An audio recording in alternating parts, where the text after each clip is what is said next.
Hi and welcome to episode 7 of BRANCHLINE, this late starter beginner's model railway journey. And the eagle-eyed amongst you may notice that the baseboard is slightly darker than it was in previous videos. And that's because I've been busy with this stuff, which is the quick drying MDF clear sealer. I put one coat on. Some people say that it's essential before you paint a baseboard that you seal it. Some people say it shouldn't matter depending on the quality of the MDF. So I didn't take any chances. I just put it down anyway, and that's another learning curve I've been on. And I'm not sure if I needed it or not, but I didn't want to take any risks. A big learning curve I've been on this week involves this stuff, which is 16 gauge multi-core wire, because I've been tackling my worst nightmare, which is putting a bus wire under the baseboard. In episode 6 I was looking at dropper wires using the Peco wires, and I've now added the bus wires. In addition to the Peco dropper wires, which were 8 pairs of wires, I've added another 3 pairs of wires which I actually soldered myself. Again, another thing that I didn't think I'd be capable of really, or would do very well, but seemed to have worked out okay.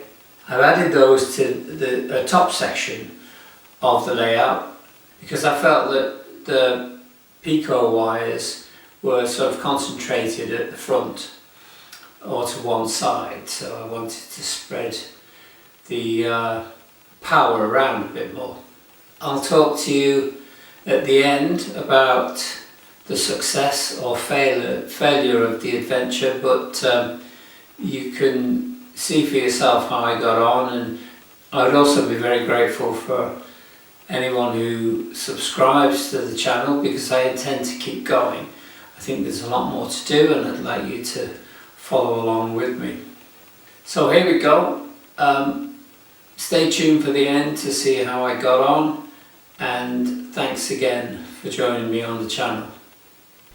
Like a lot of modern baseboards, there are holes in the supports going horizontally, so I just threaded the 2 sets of wires through these holes in a horseshoe shape from the front left hand side to the front right hand side of the baseboard.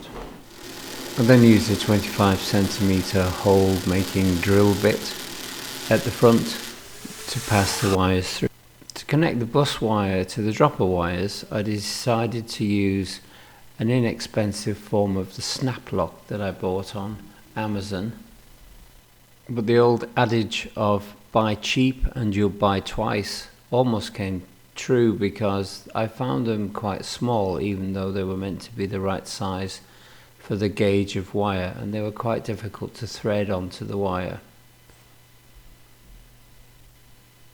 I was careful to try and move each pair of snap locks to each pair of dropper wires, making sure that there was enough slack in the wire so I could move the droppers across.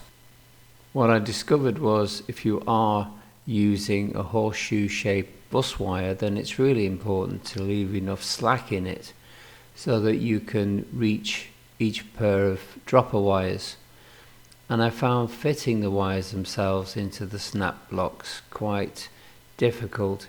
You really needed 3 hands to hold the snap lock and the wire, and then the specially bought set of crimping pliers to snap them together.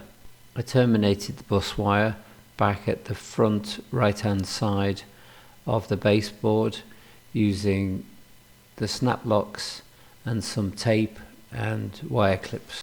When it comes to soldering dropper wires to the track, there seems to be a couple of different methods, but I decided to use a method that cleans the track and then puts flux on the burr end of the dropper wire.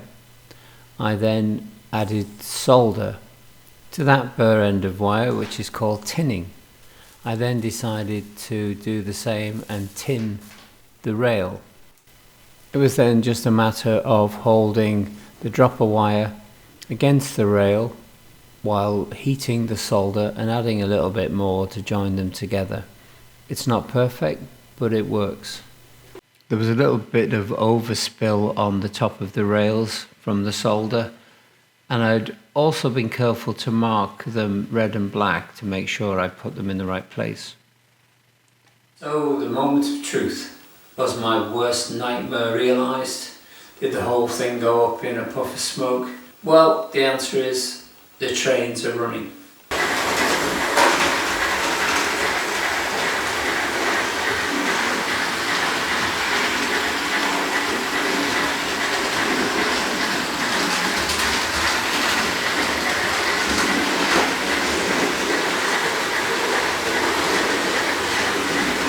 There's power on every section of the track, and it's running as well as before when it was just powered by one transformer into one piece of power track.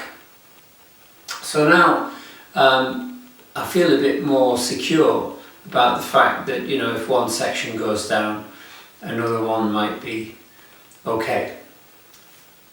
There are probably not enough droppers, and some people say that you need a pair of droppers on every piece of track. That's not going to happen in my case. I won't be doing that, just for the sheer fact that, you know, it would take me too long, and now the track's laid and ready for ballasting. I hope that it'll be okay for some time to come. Of course I will take it up and redo it if absolutely necessary, but for now it's running okay.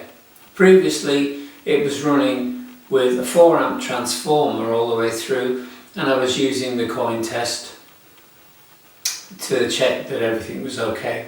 Now I'm using the standard Hornby, I think it's a 1 or 1.5 amp transformer, and as you can see here, using the coin test with a sort of miniature file cuts out immediately.